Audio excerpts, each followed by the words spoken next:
Thank you, Mr. Mayor. So before I begin, setting aside the fact I didn't agree with almost anything that she said in her speech, just as a matter of courtesy, can I congratulate Councillor Thomas on her maiden speech and the passion with which she gave it. So we will be voting against this motion, Mr. Mayor. We don't agree. Don't pretend like you didn't know we were going to vote against it. Come off it. We don't agree with the concerns the motion raises about the Elections Act 2022, and I want to explain why in detail. So it raises two issues, this motion: voter ID and greeters in polling stations. Those are the words on the page that we're being asked to vote for, and I will address each of these in turn. So firstly, voter ID, which has been introduced to protect the integrity of elections, to make our elections more secure. We don't have to look very far from where we are sitting this evening to see directly the evidence of the threats that fraudulent and criminal activity can pose to the integrity of elections in this country. Over the river in Tower Hamlets, only in 2014, which was the set of elections when many of us here were first elected to this council, in that same election, over in Tower Hamlets, their mayoral contest was declared void due to corrupt and illegal practices, and that included, Mr. Mayor, instances of the crime of personation, where someone impersonates someone else to steal their vote. And, something that is often missed from this debate, amidst all the sort of conspiracy theories that we hear and we've heard tonight, is that after both the 2005 and 2010 general elections, election monitors from the Organisation for Security and Cooperation in Europe, election monitors recommended that voter ID would make UK polling stations more secure. You don't hear that, Mr. Mayor, from critics of voter ID. But the truth is that when you filter out the noise and the party politics from opponents of the government, this is where this measure, this very sensible measure, has come from. It's gestated over a very long period of time, including from those statements from those election monitors and from problems that we've seen elsewhere in the country. So now it's true that the scale of the problem of personation is difficult to quantify. So we've heard the figure bandied about tonight of 6. The figures that I've seen show 100, in some years more than 100 instances every year. It's difficult to quantify. The number of successful prosecutions that many of these figures that you hear are based on are small, but that ignores the key point, which is that voter ID is a preventative measure. It's also a common sense measure, Mr. Mayor, and it has support from the majority of the public. And there's a broader context to this prevention point that I want to get across, and that is that by far the majority of electoral fraud in this country that has been established doesn't take place in polling stations. It takes place through the postal voting system. Now, that's often held up as an argument against voter ID, but actually it's an argument for it. Because as measures are continually introduced to make postal voting more secure, as they are being, over time, there is an increasing risk of that fraud being transferred to the polling station setting, and an increased risk of personation. This measure, this very sensible policy, gets ahead of that problem.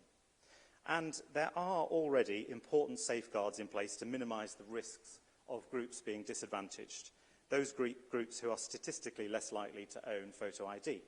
That's why there's a new voter authority certificate, which anyone can apply for, and it's been established in the review, the interim review that's already been taken place, that through the public information campaign and the combined work of electoral registration officers, participants and candidates in election campaigns in these local elections this year, all of that was actually highly successful in raising awareness of this option, the voter authority certificate, for those who don't have photo ID in this year's local elections. So we hear all sorts of conspiracy theories, and we've heard them tonight, Mr. Mayor, about the motivations behind the Elections Act. It's all wide of the mark, and much of it is, I have to say, Mr. Mayor, is confected. It doesn't stand up to scrutiny. And I have to point out to Labour councillors who brought this motion that it fails to mention that voter ID has already existed in the United Kingdom for 20 years. It was introduced in 2003 in Northern Ireland by a Labour government. So voter ID is apparently okay when a Labour government introduces it, but it's not okay when a Conservative government extends the same principle. I'd like to hear an answer to that in the debate later on.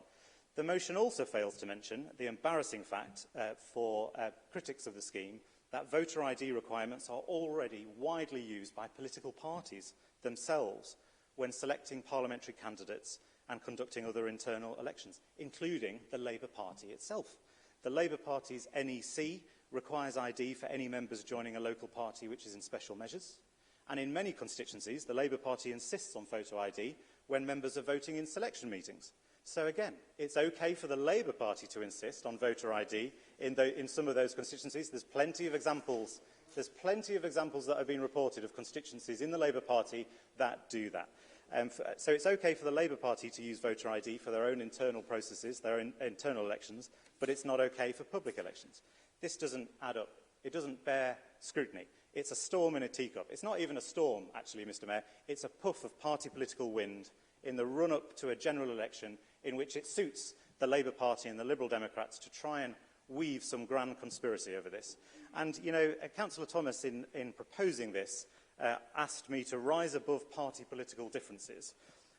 I would point out to her that the 8th word in her motion is the word Tory. You can tell the party political nature of this by reading the first sentence, talking about the Tory Election Act, which I believe is a slogan that critics use against this. They're not even hiding the party politics from this motion, Mr. Mayor. It's an unserious approach to drafting motions, and I'm not going to take lectures about rising above party politics when you've used words like that, language like that in your motion. And I will go further, Mr. Mayor, and I will make a confident prediction that if, as I don't for 1 second believe, but if this country experiences the misfortune of having a Labour government after the next election, I don't at all for 1 second believe that the Labour Party would actually follow through with repealing voter ID, given that is such a sensible measure, it's so grounded in so much evidence to protect the integrity of the ballot. I think in that unhappy outcome of a Labour government, that scrapping voter ID would be added to the long and growing list of Keir Starmer's broken promises to all of you who elected him as leader of the Labour Party. And that's because voter ID isn't some grand conspiracy. It's a sensible precautionary measure to protect our electoral system. I am confident, I'm sorry to break the news. Thank you. Yes. I'm still being heckled by the Leader of the Council, Mr. Mayor. Thank you. I'm sorry to break the news that in fact, the only perk of my job is that I don't have a 5-minute time limit. And so the Leader of the Council might not like what I'm going to say, but I'm here to represent 10,000 people in this borough, just like he is, and I'm going to have my say. That's because voter ID isn't some conspiracy. It's going to become, over time, an accepted, commonplace, uncontroversial part of our voting system. And there's a second issue that's really important, Mr. Mayor, on greeters, which is in this motion. Greeters, Mr. Mayor, are a system that some returning officers are choosing to put in place to help voters understand the new ID requirements before they get to the desk in the polling station. I understand that 38% of polling stations in the local elections use them, and that decision is entirely down to each returning officer. Greeters are not, as this motion claims, and I quote, a flagrant attempt to monitor and control the behaviour of voters, nor are they a questionable measure, and I quote again, Mr. Mayor, that could lead to voter intimidation.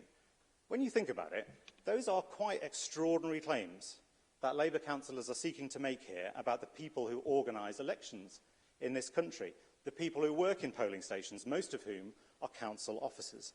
I do think it is irresponsible to throw those accusations around so lightly.